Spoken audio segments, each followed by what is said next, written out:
রোজকারের মতো আজকেও এনেছি নতুন নতুন কিচেন টিপস, যা আপনার ঘন্টার কাছে কিন্তু মিনিটে করে দেবে। তার জন্য জানতে হবে কিছু নানান ধরনের টিপস, যা এই ভিডিও দেওয়া আছে। আপনি যদি ভিডিওটি পুরো দেখেন তো আপনার সংসারের কাজকে একটু হলেও সহজ করে নিতে পারবেন এবং নিজের জন্য সময় বার করতে পারবেন। চলুন ভিডিও স্টার্ট করি। তো কি হয়, তো আমরা যখন অল্প পরিমাণে আটা মাখি তো কি হয়, হাতের সাহায্যেই মাখি, তাই না? এই ধরনের হ্যান্ড ব্লেন্ডার বা হুইস্কার প্রত্যেকের বাড়িতে আছে।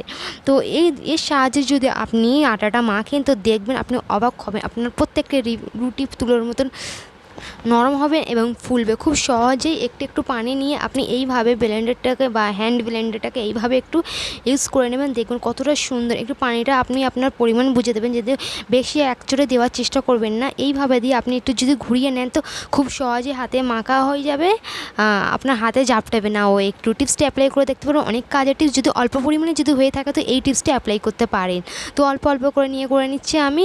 তো এমন না যে আপনাকে সবসময় করতে হবে, ধরো অনেক সময় ভালো লাগছে না, পরিমাণটা কম, তো হাত না লাগিয়ে তো আপনি এইভাবে একটু করে নিতে পারেন। দেখুন তো একটু এর ভেতরে চলে যাবে, কোনো সমস্যা নেই, একটু বার করে নিতে হবে। তারপরে একবার যদি হাত দিয়ে যদি ময়ে বার করে নিলে ব্যাস আপনার এই কাজটা কতটা সুন্দরভাবে হচ্ছে দেখুন, একদম তুলোর মতো নরম এবং ফুলবে। প্রত্যেকটা রুটি আপনার ফুলবে। এই ট্রাই টিপসটি অ্যাপ্লাই করে দেখবেন, অনেকটা কাজের টিপস। তো এইভাবে একটু ঢুকে যায় তো একটু বার করে নিয়ে তারপর এক জায়গায় যদি ময়াম দিয়ে দেন তো দেখুন কতটা সহজে আপনার আটা মাখা হয়ে যাবে, একদম মিনিটের মধ্যে। আপনার হাত কিচ্ছু হবে না। তো এইভাবে হয়ে গেছে। এবারে এক জায়গায় আমি একটু দিয়ে মাখিয়ে নেব, হয়ে গেল রেডি।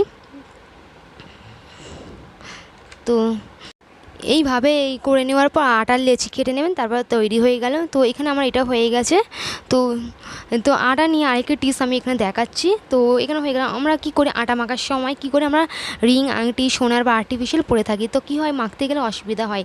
তো আমরা আংটিটা এইভাবে খুলে রেখে দিই কিচেনে। তো তারপরে কোথায় কী হয়ে যায় না হয়ে ছোটো মতন জিনিস, তো কী করবেন যে এই জিনিসটা হারাবে না, তার জন্য এখানে একটা লাগবে এই ধরনের জুয়েলারি ব্যাগ বা যে কোনো একটা ব্যাগ হলেই হলো। তো তার মধ্যে আমি ডবল সাইডের টেপ দিয়ে দিয়েছি। তো এইভাবে জাপটে দেওয়ার পর এইটাকে আপনি আপনার কিচেনের জায়গাটা, যেই জায়গাটা আপনি সবজি কাটেন বা এই আটা মাখেন, ওই জায়গাটা আপনি রেখে দেবেন। তারপর যদি আপনি ওই ব্যাগের মধ্যে আংটি বা কোনো ছোটো মোটো জিনিস এর মধ্যে রেখে দেবেন, আপনার হারাবে নাও। টিপসটা অ্যাপ্লাই করতে পারে, অনেক কাজে আসবে।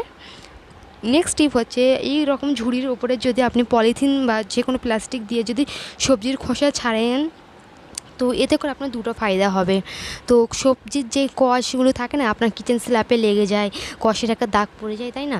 তো আপনার এইটা তো হবেই না। আর এছাড়া আপনাকে যে এক্সট্রা করে যদি আপনি একটা ঝুড়িতেই খোসাটা ছাড়ালেন, তারপরে একটা পলিথিনের মধ্যে তুলতে হচ্ছে, সেটা আর করতে মানে একচোটেই দুটো কাজ হয়ে গেল। আপনার খোসা ছাড়ানো হয়ে গেলে পলিথিনটা বার করে নিয়ে ফেলে দিন ডাস্টবিনে, একদম মিনিটে হয়ে গেলে কাজও বাড়বে না, আর আপনার কাজ হয়ে যাবে এবং আপনার সময়টাও বাঁচবে। এই তো এখানে আমার খোসাগুলো ছেড়িয়ে নিলাম।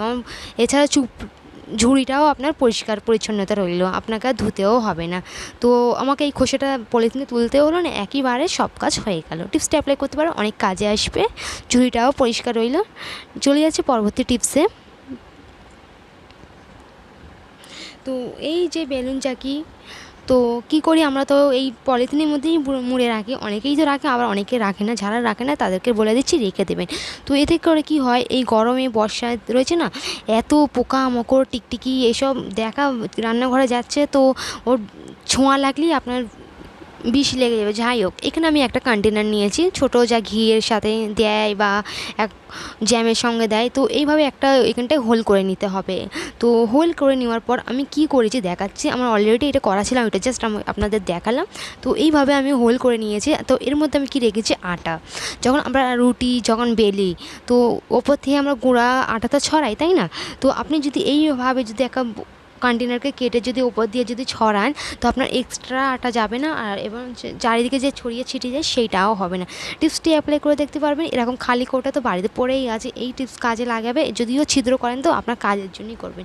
তো আমি কি করি না, এই বেলুন চাকের সঙ্গে এই কৌটোটাও রেখে দিই, যে আটাটা যদি অন্য জায়গায় মেখে নিই তো রুটি করার টাইমে আমাকে খুঁজতে হয় না, একসঙ্গে করে নিই। তো নেক্সট টিপ হচ্ছে, গ্লাসের ভেতরে আমি এই কাঁচা লঙ্কাগুলো পেস্ট করব।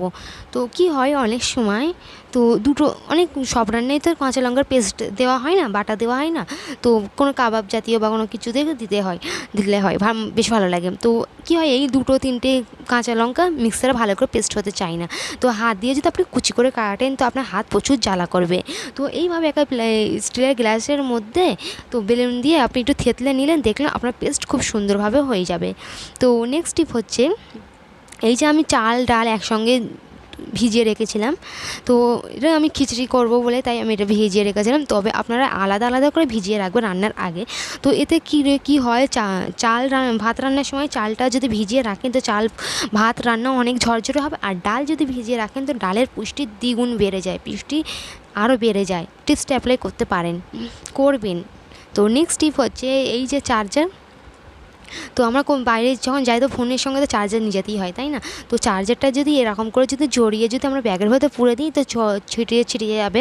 তো এইভাবে যদি একটু ভালো করে পাকিয়ে নেওয়ার পর বাড়িতে যে এই যে ছোটো ছোটো ক্লাচারগুলো থাকে না, তো এইভাবে মুড়ে দেবে, তো কী হবে অর্গানাইজ থাকবে, আর ব্যাগের মধ্যে স্পেস সেভিং। আরও জিনিস থাকে সবের সঙ্গে মিক্স হয়ে যায়, অসুবিধা হয়ে যায়, আমার সমস্যায় পড়তে হয়। তো এইভাবে ব্যাগেতে নিয়ে নেবে। আশা করি টিপসটি ভালো লেগেছে, প্লিজ ভিডিও একটি লাইক দেবেন, এতে করে আমি ভিডিও বানানোর জন্য মোটিভেট হই। আমি রোজই এই ধরনের ভিডিও আপনাদের জন্য নিয়ে আসি, আপনারা যদি একটু লাইক দেন তো আমি অনেক মোটিভেট হই রোজ ভিডিও করার জন্য। তো নেক্সট টিপ হচ্ছে, এখানে সুইচ বোর্ডেতে আমি নারকেল তেল দিলাম। তো এই সুইচ বোর্ড দেখেই বুঝতে পারছেন যে কতটা নোংরা, আর এটা পানি দিয়ে তো পরিষ্কার করা সম্ভব নয়। তো এই রান্না হয় সুইচ বোর্ডেরগুলো অনেকের একটু সমস্যায় ভোগেন, তো মশলা পেস্ট করতে বা কোনো কিছু করতে ছিটিয়ে এইসব হয়ে যায়। তো এখানে আমি একটা তুলোতে বা টিস্যুতে আপনি যে কোনো জিনিসে একটু তেল দেওয়ার পর ভালো করে পরিষ্কার করে নিলে দেখবেন আমার এটা খুব সহজেই পরিষ্কার হয়ে যাবে।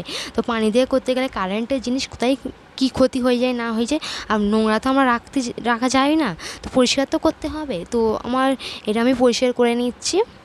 তো এইভাবে পরিষ্কার করে নিলে খুব ভালোভাবে পরিষ্কার পরিচ্ছন্ন হয়ে যাবে। তো সাইডের দেওয়ালগুলোও দেখতে পাচ্ছেন যে মশলার কতটা নোংরা, সবই পরিষ্কার করেছিলাম, ভাবলাম আপনাদের সঙ্গে এই টিপসটা শেয়ার করে দিই। তো দেওয়ালটাও পরিষ্কার করতে হবে। তো আশা করি আজকের ভিডিওটি ভালো লেগেছে। আজকের পর্যন্ত এতক্ষণ সঙ্গে থাকার জন্য আপনাকে অসংখ্য ধন্যবাদ।